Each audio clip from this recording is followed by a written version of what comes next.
Chapter 11.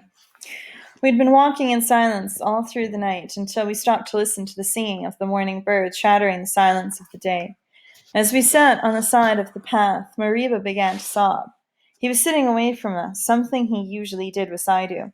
He played with a piece of branch, trying to distract himself from what he was feeling. Everyone except me started to sob and moved next to Mariba, who was now crying loudly. I sat by myself, covering my face with the palms of my hands to hold back my tears. After a few minutes, my friend stopped crying. We continued on without saying a word to each other. We all knew that we could grieve only for a short while in order to continue staying alive. I look forward to getting to this village. Oh, I'll give my mother a very tight hug, Alhaji smiled and then continued. She always complains, though, when I give her a tight hug. If you love me, stop squeezing my old bones so that I can be alive longer. She's funny. We giggled. I have a feeling that we will find our families, or at least news of them. Kanye stretched his hands as if trying to catch the sun. He looked at Alhaji, who was smiling uncontrollably. I heard you have a beautiful sister. I'm still just your friend, right? We all started laughing. Alhaji jumped on Kanye's back and began to wrestle in the grass. When they were done, they followed us on the path, singing one of S.E. Roji's songs, Nor look me bad eye, nor weigh me like that. We joined in and sang as if we were having one of life's most glorious moments. But slowly, silence returned and took over. One side of the sky was completely blue and the other filled with stagnant clouds. The quiet breeze caused a branch to snap in the forest. The echo sounded like a cry, a wailing. I wasn't the only one who noticed it, because my friend stopped briefly and listened attentively. The breeze picked up its pace. The leaves of the trees began to rub against each other, resisting the wind. More branches snapped in the forest, and the wailing intensified. The trees looked as if they were in pain. They swayed in all directions and slapped each other with their branches. The clouds rolled over the blue sky, and it became dark. A heavy rain followed, with thunder and lightning that lasted less than 15 minutes. Afterward, the sky returned to its bluest. I walked, perplexed, in my soaked clothes under the sun. At night time it began to rain again. The strands of rain fell brutally from the sky, whipping us. We walked for most of the night, wiping the water off of our faces in order to see. It became unbearable to continue, so we sat at the foot of huge trees and waited. Whenever the lightning lit the forest, I could see where everyone was sitting. We all had our faces resting on our knees, and our arms were crossed. The last hours of the night were long. By the time the rain stopped, it was light. We were all shivering, our fingertips pale and wrinkled. We looked like soaked chickens, Musa said, laughing, as we emerged from under the trees. We found an opening where the sun had begun penetrating, and we squeezed and spread our shirts on tops of the bushes and sat in the sun to dry ourselves. It was almost midday when we put on our damp clothes and continued walking. A few hours later, we heard a cock crow in the distance. Musa jumped in the air, and we all began to laugh. Finally, we were approaching the village where seeing our families was actually a possibility. I couldn't stop smiling. Coffee trees began to replace the forest, and the footprints appeared on the path. We heard rice being pounded and whispers in the breeze. We quickened our pace as these sounds assured us that life was ahead. On the opposite side of the coffee farm was a small banana farm, and there we came across a man cutting down hands of ripe bananas. We couldn't see his face as his head was behind the leaves. Good afternoon, Kanye said. The man peeped at us from behind the banana leaf. He wiped the sweat off his forehead and walked towards us. As he approached, slowly making his way through the noisy, dried banana leaves, the sight of his face awakened my memory. His face was a little wrinkled now, and he was much skinnier than he had been last time I had seen him. His name was Gasimu, Nagor Gasimu, Sir Gasimu, or Mr. Gasimu. He used to be one of the notorious single men in my town. Back then, everyone talked about him not being married. The older people always remarked, he's old enough and responsible enough to find himself a good wife, but he likes to be alone. He likes that loose life. He never said anything back then, and didn't get upset by what they said.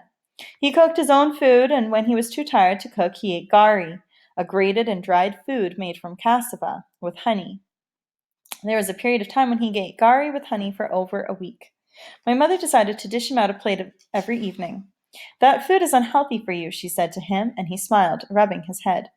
When Gasimu was by the path, he stopped and examined our faces. He smiled, and that was when I was sure that he was the Nagor Gasimu, the Mr. Gasimu I knew, because he was missing a front tooth. You boys want to help me carry some bananas to the village? He asked, in the manner that adults usually ask young people, so that we knew that he wouldn't take no for an answer. Come on, boys. He motioned for us to follow him into the banana farm. All of us started walking past him as he continued waving his hand as if he was pulling us with an invisible rope.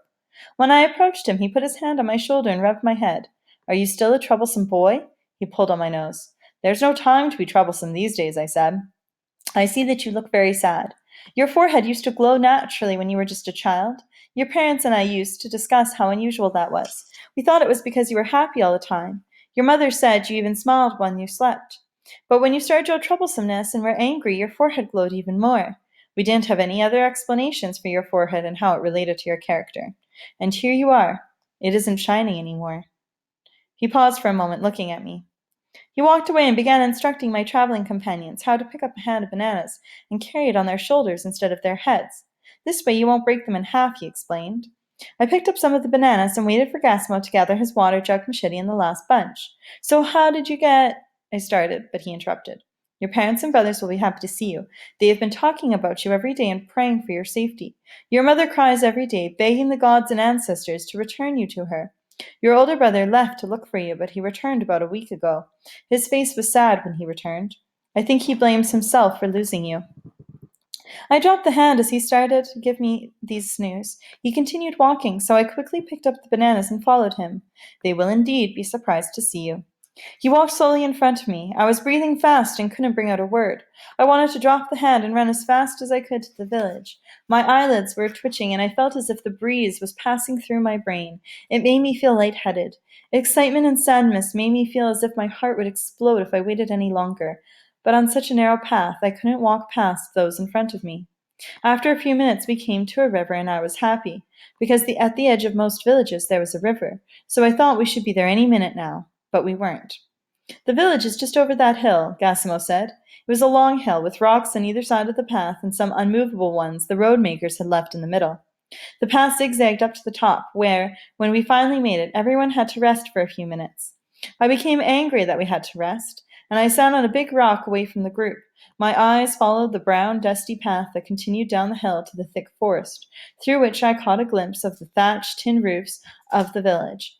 Part of me was on the way to the village. The other impatiently waited on the hill. Gassimo passed around his jug of water, which I refused. When it got back to him, we picked up the banana heads and started to go down the hill. I started before anyone else so that I could walk fast and be in front. As I was walking down the hill, I heard gunshots, and dogs barking, and people screaming and crying. We dropped the bananas and began running in order to avoid the open hillside. A thick smoke started rising from the village. At the top of it, sparks of flames leapt into the air. We hid in the nearby bushes and listened to gunshots, the screams of men, women, and children. The children wailed, the men screamed at high pitches that pierced through the forest and covered the shrieks of women. The gunshots finally ceased, and the world was very quiet, as if listening. I told Gassimo that I wanted to go to the village. He held me back, but I shoved him into the bushes and ran down the path as fast as I could. I didn't feel my legs. When I got to the village, it was completely on fire, and bullet shells covered the ground like mango leaves in the morning. I did not know where to begin looking for my family. Gassimo and my friends had followed me, and we stood looking at the flaming village. I was sweating because of the heat, but I wasn't afraid to run in between the houses. Nails were popping off the roofs, and they flew, landing on nearby thatched roofs, increasing the wrath of the fire. As we were watching a flaming tin roof in flight, we heard screams and loud banging a few houses away. We ran behind the houses at the edge of the coffee trees and came upon a house where the cries were coming inside. There were people locked in it. The fire was already too much inside. It showed its face through the windows in the roof. We picked up a motor and banged the door open, but it was too late. Only two people came out, a woman and a young child. They were on fire and ran up and down the village, slamming themselves against everything in their way and going back in the other direction to do the same. The woman fell and stopped moving. The child gave a loud screech and sat next to a tree. He stopped moving. It all happened so fast that we just stood there, rooted to the ground. The child's yelp was still echoing in my head as if it had taken on a life of its own inside of me.